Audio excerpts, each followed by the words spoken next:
Je m'appelle Zabo Deza Emmanuel, je suis directeur de la métrologie et des contrôles techniques au Laboratoire national d'essais de qualité de métrologie et d'analyse de Côte d'Ivoire, qui est en abrégé l'ANEMA.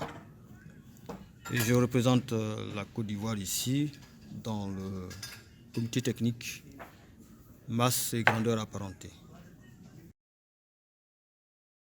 Il faut d'abord indiquer que ces ateliers font suite à un tout premier qui a été fait par le comité communautaire de la métrologie et comète de ECOWAS à Accra en juin dernier et qui a défini un certain nombre de comités techniques, il y en a 5, et puis avec des groupes techniques.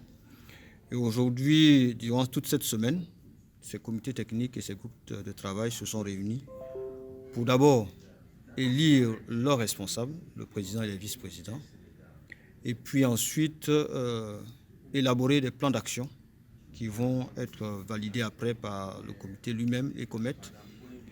Et ils ont partagé aussi leurs expériences pour voir où ils en sont dans chaque domaine de la métrologie dans chaque pays. Les perspectives, c'est surtout amener nos États en quelques années à avoir des laboratoires assez fiables.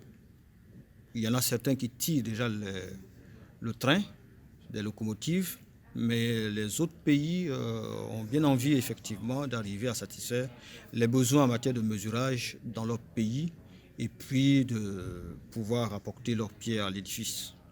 Et donc les perspectives, c'est d'abord faire passer les pays les plus faibles à un certain niveau pour pouvoir satisfaire les besoins de leurs États et de leurs consommateurs et usagers.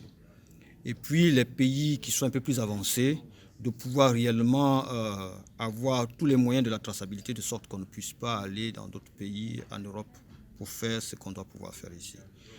Au niveau des formations, il y en aura suffisamment. Et il y aura beaucoup plus d'échanges pour une émulation entre les jeunes métrologues qui bien souvent viennent des écoles ou de l'école de l'UOMOA qui est en Côte d'Ivoire. Et il y a d'autres qui viennent des pays anglophones. Et ces échanges culturels aussi permettent de voir comment on appréhende la question de la métrologie. Donc il y a de bonnes perspectives. Oui, une très bonne idée parce que si on regarde la manière dont les choses sont configurées au niveau mondial, on est tenu au niveau de la sous-région d'avoir une structure forte pour pouvoir être représenté au niveau d'Afrimet. Et on ne peut pas adhérer au BIPM de façon individuelle. Certes, on fait la candidature de façon individuelle, mais on ne peut être qu'accompagné que par Ecomet et ensuite Afrimet pour pouvoir présenter nos candidatures à cette instance importante.